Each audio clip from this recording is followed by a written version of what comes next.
Magic फ्रैम्पटन्स। लोग उस बोरी अम्मा को कमजोर समझते थे, लेकिन उनकी सेफ बकरी के साथ जो राज जुदा था, उसने पूरे गांव की सोच बदल दी।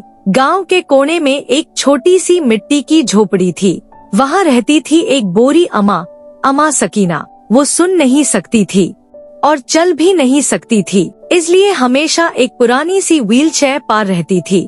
उनके पास ना पैसा था, ना कोई अपना, बस एक साथी था, उनकी सेफ बकरी चांदनी। चांदनी आम बकरियों जैसी नहीं थी। वो हमेशा अम्मा के पास रहती, जैसे उनकी हिफाजत कर रही हो। रोज का रूटीन, सुबह होती, अम्मा अपनी व्हीलचेयर को धीरे धीरे धक्का देती और चांदनी उनके आगे आगे चलती। अम्मा जंगल के किनारे तक जाती, लकड़ियाँ जमा करती और फिर उन्हें बाजार में बेचती।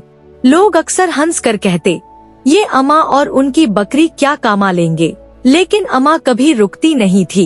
एक दिन कुछ अजीब हुआ। एक दिन तेज बारिश शुरू हो गई। अम्मा जंगल में फंस गई। रास्ता कीचड़ से भर गया। व्हीलचेयर चलना मुश्किल हो गया। अम्मा घबरा गई। तभी चांदनी अचानक जोर जोर से मीह मीह करने लगी और जंगल के अंदर की तरफ भागी। अम्मा समझ नहीं पा रही थी, लेकिन फिर भी उसने चांदनी का पीछा किया। राज का पता। चांदनी अम्मा को एक पुराने पेड़ के पास ले गई। वहाँ जमीन हल्का सा धंसी हुई थी। चांदनी ने अपने खुरों से मिट्टी हटनी शुरू की। अम्मा ने भी मदद की और फिर उन्हें एक पुराना सैंडुक मिला। अम्मा हैरान रह गई। सैंडुक खोला। अंदर पुराने सिक्के, कुछ सोना और एक पुरानी चिट्ठी थी। उसमें लिखा था, जो भी ये सैंडुक पाए, ये उसके लिए रहमत है। अम्मा की आंखों में आंसू आ गए। उन्होंने कभी किसी से कुछ नहीं मांगा था, सिर्फ मेहनत की थी।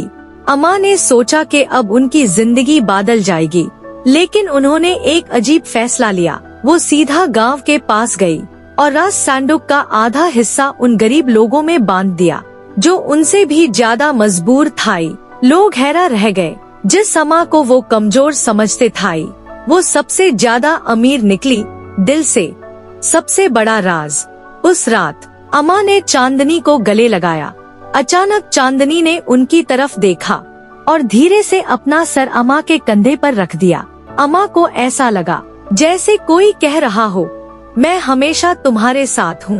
अगली सुबह जब अम्मा उठी, चांदनी वहाँ नहीं थी। सिर्फ एक छोटा सा सेफ बाल पड़ा था। अम्मा समझ गई, चांदनी कोई आम बकरी नहीं थी, वो एक रहमत थी जो उनकी मदद के लिए भेजी गई थी।